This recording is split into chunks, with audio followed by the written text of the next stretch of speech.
بسم اللہ الرحمن الرحیم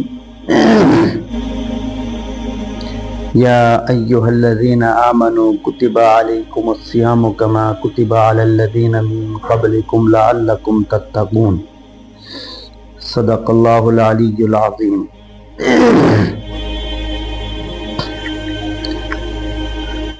رمضان المبارک کا مہینہ ہے اور آج رمضان المبارک کی تیسری تاریخ ہے۔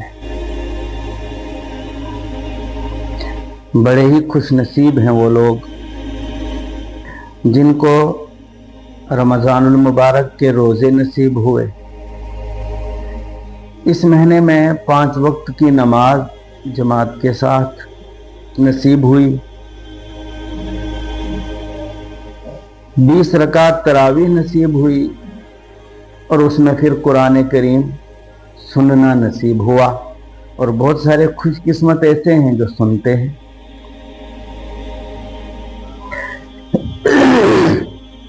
یہ موقع غنیمت ہے، ابھی پہلا ہی عشرہ چل رہا ہے رمضان المبارک کا۔ ایک انسان کو پورا رمضان کیسے گزارنا چاہیے،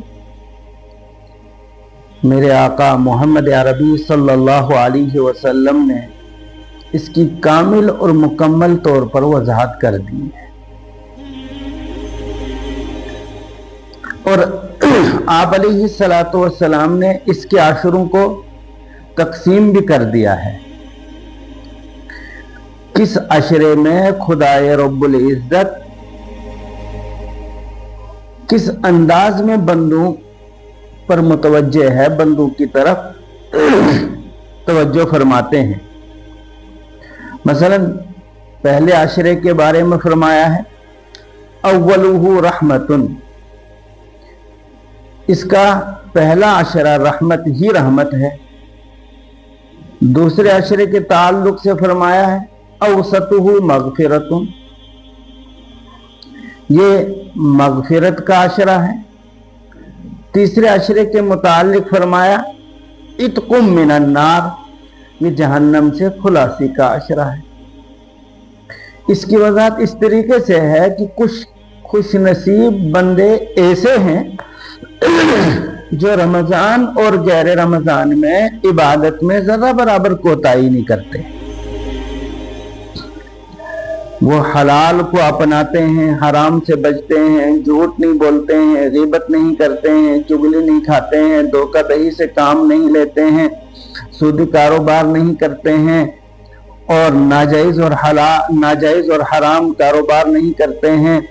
اسی طریقے سے شراب کی اور نشے کی زندگی نہیں گزارتے ہیں، والدین کی نافرمانی نہیں کرتے ہیں۔ ان کی پوری عمر یعنی رمضان کے علاوہ بھی پورا جو زندگی کا حصہ ہے وہ نیک ہی نیک گزرتا ہے، اچھا گزرتا ہے۔ جب رمضان المبارک آتا ہے اگرچہ نیکیوں کی بہاریں آ گئی، لیکن شروع رمضان ہی سے ان پر رحمتیں نازل ہونا شروع ہو جاتی ہیں، کیونکہ وہ نیک ہیں، وہ گناہگار ہیں نہیں۔ رمضان داخل ہوا، ان کے خاتمے میں کوئی گناہ نہیں ہے، اب انہوں نے عبادتیں شروع کر دی، تہجد پڑھی، پھر انہوں نے جو ہے فجر پڑھی، سحری مستحب ہے سحری کھائی، اور سحری کے بعد قرآن کریم کی تلاوت کی، اشراق پڑھی، چاشت پڑھی، 5 وقت کی نماز جماعت کے ساتھ پڑھی، اور عام دنوں کے مقابلے میں زیادہ ذکر و اذکار میں مشغول ہوئے رمضان المبارک میں۔ اور پھر افطار کے وقت دعا کی، بعدہ جب عشاء کی نماز پڑھی تو لمبا قرآن کریم سنا، اور بہت شوق سے اور ذوق سے قرآن کریم سنا۔ نماز میں جتنی قرات لمبی ہوگی اتنا زیادہ ثواب ہوتا ہے، جتنی مشقت نماز میں ہوگی اتنا زیادہ ثواب ہوگا۔ لہذا ایسے بندے کہ جو غیر رمضان کے علاوہ کا وقت بھی بہت عمدہ اور نیک گزارتے ہیں، جب رمضان المبارک شروع ہوتا ہے تو فوراً ان پر رحمتوں کا نزول ہونے لگتا ہے۔ ایسے بندوں کے لیے اللہ کے رسول صلی اللہ علیہ وسلم نے فرمایا کہ یہ مہینہ، اس کا پہلا عشرہ रहमत ही रहमत है उन इंसानों के लिए जो नेक हैं, जिनके खाते में कोई गुनाह नहीं। कुछ ऐसे साथी होते हैं जिनसे कुछ ऊंच नीच गुनाह हो गए होते हैं, तो पहले अशरे के जब वो रोजे रखता है तो उसकी वजह से वो गुनाह धुल जाते हैं, तो दूसरे अशरे में उनकी मगफिरत हो जाती है। इस वजह से फरमाया कि ये दूसरा अशरा मगफिरत का है। और अल्लाह माफ फरमाए, कुछ के कुछ ज्यादा गुनाह होते हैं, सगाइर भी होते हैं, कबाइर भी होते हैं, हुकूकुल्लाह से भी ताल्लुक रखने वाले गुनाह होते हैं, और बंदों से भी ताल्लुक रखने वाले गुनाह होते हैं। उनको समझ आती है 2 आशरे के रोजे रखने के बाद कि अल्लाह से भी माफी मांगनी चाहिए और बंदों से भी माफी मांगनी चाहिए और तौबा करनी चाहिए। वो तौबा करते हैं तो आखिरी अशरे में उनकी मगफिरत हो जाती है, उनको जहन्नम से खुलासी मिल जाती है, जबकि उनके हक में इससे पहले जहन्नम लिखा जा चुका था। पहला अशरा रहमत का अशरा है, दूसरा अशरा मगफिरत का अशरा है, और तीसरा अशरा जहन्नम से खुलासी का अशरा है। ये पहला अशरा चल रहा है। बंदगाने खुदा को, इंसानों को खूब गिड़गिड़ाना चाहिए, तहज्जुद के वक्त रोना चाहिए, अपने लिए दुआए मगफिरत, अपने अहलो अयाल के लिए दुआ, अपने मरहूमीन के लिए मगफिरत की दुआ, और आलम के लिए दुआ। आलम इस्लाम के हालात कुछ उम्दा नहीं है, अच्छे नहीं है। और फिर सहरी खाकर नमाज फजर को जाया न करे, बल्कि फजर की नमाज जमात के साथ मस्जिद में पढ़े, इशराक पढ़ने के बाद फिर आराम करे, और जितना वक्त मिले, वो काश्तकार हो, वो ताजिर हो, वो मुलाजिम हो, वो माँ बहन बेटी हो, तो बस अल्लाह का जिक्र करते रहें, रसूलुल्लाह सल्लल्लाहु अलैहि वसल्लम पर दुरूद भेजते रहें, और इसी तरीके से कलिमा इस्तिगफार और कलिमा तमजीद पढ़ते रहें।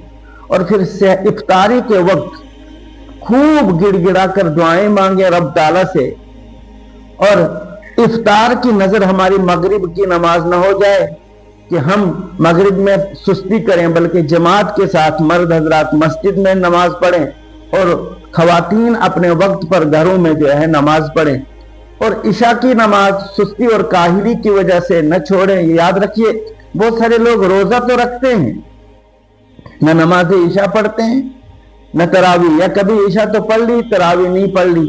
आपका इरशाद है कि अल्लाह ने फर्ज किए हैं इस महीने के रोजे, और इसकी रातों का कयाम मैंने सुन्नत किया है, यानी रसूलुल्लाह सल्लल्लाहु अलैहि वसल्लम ने। और कयाम से मुराद है तरावी की 20 रकात।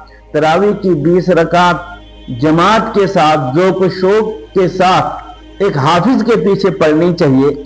आज भी अगर बाज लोगों ने हाफिज का इंतजाम नहीं किया है तो हुफाज बड़े पड़े हैं, आज भी वो इंतजाम कर सकते हैं और अपनी मस्जिदों में हाफिज कलामुल्लाह को लाकर कुरान की तरावी पढ़ें। सूरतों अलम तरा कैफ़ फ़अल रब्बुका बि अस्हाबिल फील, ये तरावी भी तरावी है, लेकिन ज्यादा सवाब और ज्यादा अजर कुरान करीम की तरावी में है।